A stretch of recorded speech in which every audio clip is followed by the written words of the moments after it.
जिंदगी के लिए जान जरूरी है, जीने के लिए अरमान जरूरी है। हमारे पास हो चाहे कितना भी गम, लेकिन तेरे चेहरे पर मुस्कान जरूरी है। दिल के दरिया में धड़कन की कश्ती है, ख्वाबों की दुनिया में यादों की बस्ती है। मोहब्बत के बाजार में चाहत का सौदा है, वफा की कीमत से तो बेवफाई सस्ती है। जहर देता है कोई दवा देता है, जो भी मिलता है मेरा दर्द बढ़ा देता है। हर इंसान परिस्थितियों का गुलाम होता है, वो जिस परिस्थिति में रहता है वो उसी में ढल जाता है। इस कहानी परिस्थितियों का गुलाम स्टोरी इन हिंदी में भी ऐसा ही कुछ होता है। तो चलो आज की स्टोरी शुरू करते हैं। पुराने समय की बात है। एक दिन राजा अपने मंत्री के साथ अपने राज्य का हिलचाल देखने के लिए निकलते हैं। वो देखते हैं कि एक किसान पथरीली और ऊबड़ खाबड़ वाली जमीन पर गहरी नींद से सो रहा था। उस किसान को देखकर राजा अपने मंत्री से कहते हैं कि जरा इसे देखो, ये बेचारा इस असुविधापूर्ण स्थिति में भी कितनी शांति से सो रहा है, और एक हम है जो कि इतनी अच्छी सुविधाएं के बावजूद भी अगर थोड़ी भी अड़चन आई तो ठीक से सो नहीं पाते हैं। मंत्री ने कहा, महाराज, ये किसान अब इस परिस्थितियों में ढल गया है, इसलिए वो अच्छे से सो रहा है। अब उसने अपनी इसी लाइफ को एक्सेप्ट कर लिया है। मनुष्य का शरीर बहुत ही कठोर होता है, उसे जैसी व्यवस्था मिलती है वैसा ही वो अपने आप को उन परिस्थितियों में ढाल देता है।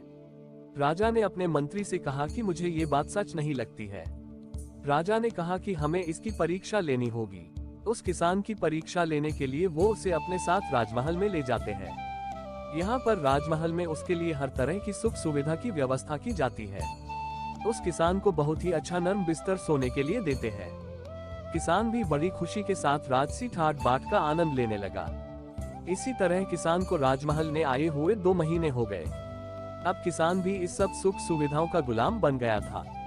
उसी बीच एक दिन मंत्री ने चुपके से किसान के बिस्तर में कुछ पत्ते और तिनके रख दिए।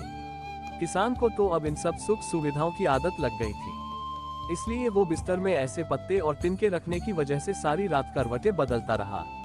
उसकी नींद भी ठीक से पूरी नहीं हो पाई। अगली सुबह राजा और मंत्री उसके पास उसे मिलने के लिए पहुंचे।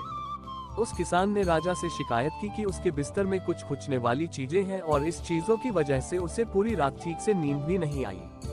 किसान की बात सुनकर मंत्री ने तुरंत राजा से कहा कि देखा महाराज, ये वही किसान है जो कि पथरीली भूमि पर भी गहरी नींद में आराम से सो रहा था, किंतु ये अब 2 महीने में तो राजमहल के विलासितापूर्ण जीवन का आदी हो गया है। अब तो इसे पत्ते और तिनके भी चुभने लगे हैं।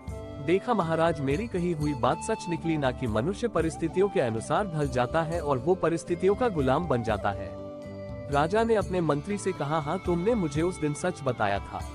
इंसान वाकई परिस्थितियों का गुलाम होता है।